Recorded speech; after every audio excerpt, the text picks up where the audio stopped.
그래서 결국은 이제 미중이 전쟁을 했을 때 이것은 편가르기 싸움입니다. 몇 편이 몇 명이냐는 건데 중국의 입장에서는 지금 이제 가장 핫한 이슈가 반도체입니다.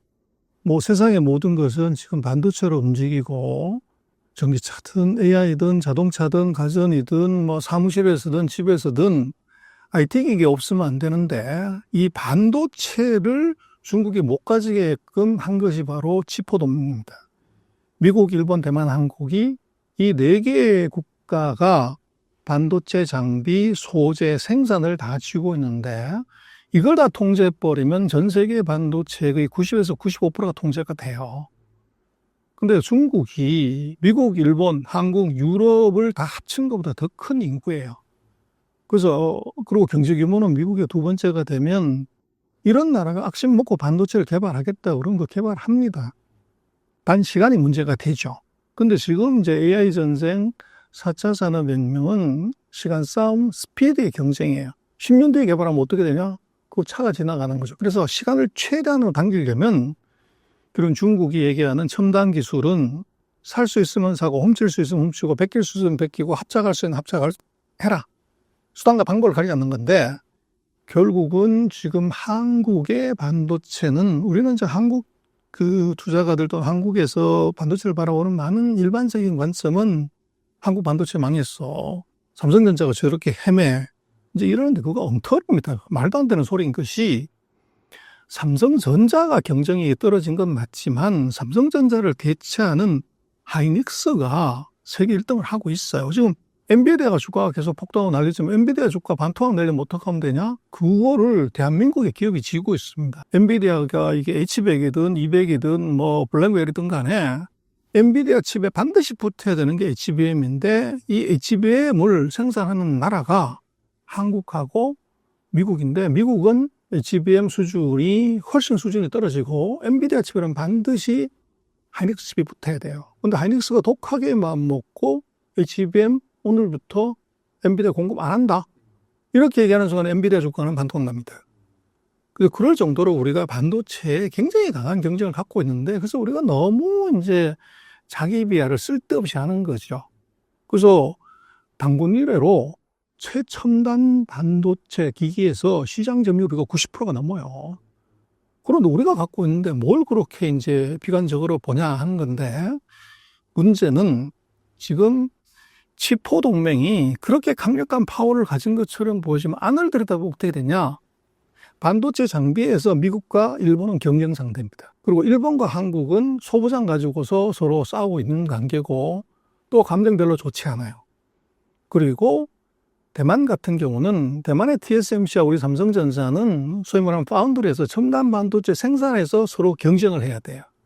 그리고 미국과 한국은 D램하고 HBM에서 서로 경쟁 관계예요. 그래서 서로 적들이 모여가지고 한 개 팀을 만든 것이 치포 동맹이라고 봐야 됩니다.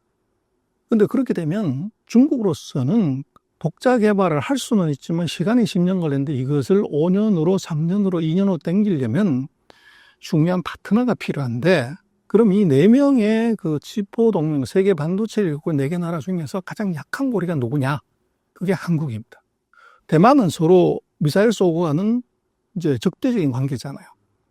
일본, 이거 미국과 같은 스탠스예요.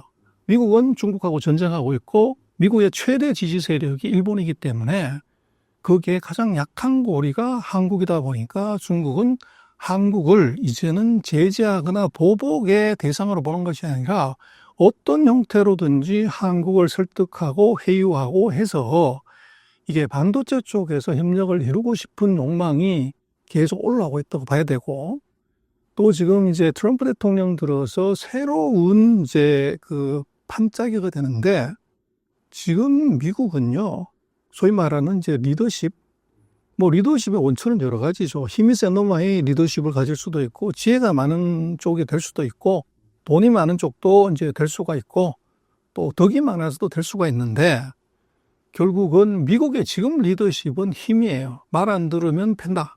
소위 말하는 벨벳 장갑 속에 이 쇠주먹이 들어있는 거죠. 그걸 보여준단 말이에요. 근데 문제는 나그네 외투를 벗기는 것은 이것은 센 바람이 아니고 따뜻한 햇볕입니다.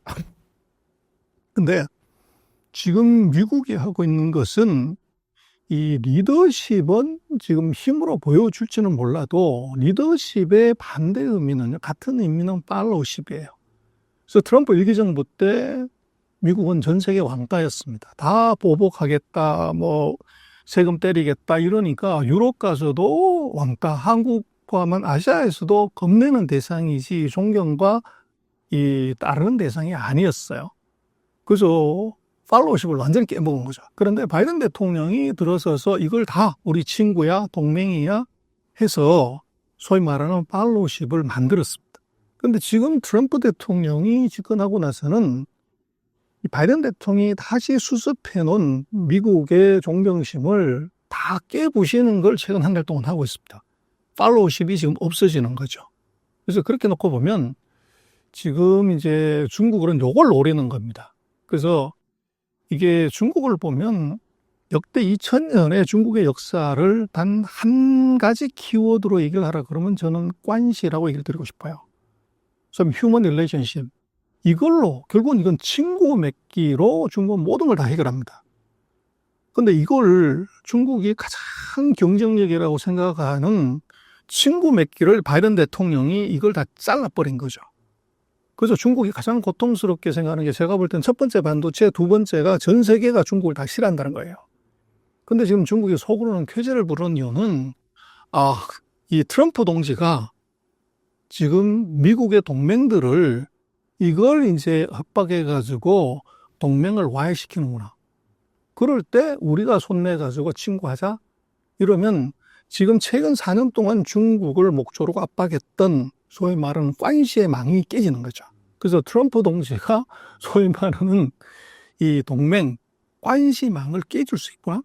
이렇게 생각하는데, 그럼 거기서 구멍을 뚫을 때 가장 좋은 것이 뭐냐 그러면 가장 가까운 나라, 그리고 이 나라가 예를 들면 자기 편이 됐을 때 엄청난 홍보 효과, 그리고 어떻게 보면은 이제 미군까지 주둔하고 있는 나라가 좋은 관계를 유지했다고 그러면 중국으로서는 체면도 살고 다른 나라의 파급효가 무지 커지죠.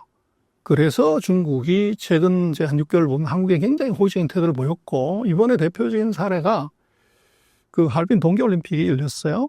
그 아시안게임이. 근데 거기에서 우리 의원식 국회의장이 중국을 방문했는데 당초 15분 정도 면담하기로 했던 것이 거의 뭐 2배, 3배의 시간을 이번에 썼어요. 그리고 거기서도 굉장히 우호적인 얘기들이 많이 나왔어요.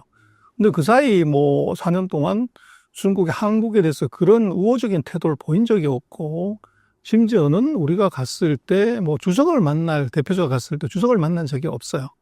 근데 이번에는 우리 이제 국회의장, 뭐 의전서열상 이제 넘버 2가 갔는데도 이제 그런 환대를 했다는 것은 중국이 한국하고 잘 지내고 싶다고 하는 것을 간접적으로 표현했고, 또 이제 10월 달에 뭐 있는 경주 그 아펙에 참석하겠다는 의사를 간접적으로 세게 표현한 거죠. 그렇게 되면 무슨 효과가 있냐 그러면 중국의 인민들은 눈치가 굉장히 빨라요. 그래서 한국에 놀러 가면 안 돼, 이렇게 얘기를 했다가 주석이 거기를 간다는 얘기를 하는 순간에 아마 제가 볼 때는 시트립이나 중국의 많은 여행 사이트에서 한국 관광 상품이 패키지가 막 올라올 겁니다. 그렇게 되면 이게 굉장히 좋은 분위기를 조성할 수가 있어요. 근데 어쨌거나 지금 중국의 한국에 대한 스탠스는 미국의 이제 지도부가 바뀌면서 그 틈새를 이제 통해서 뭔가 구멍을 만드는데 한국이 굉장히 좋은 대상이다, 이렇게 판단하고 있다고 보여져요.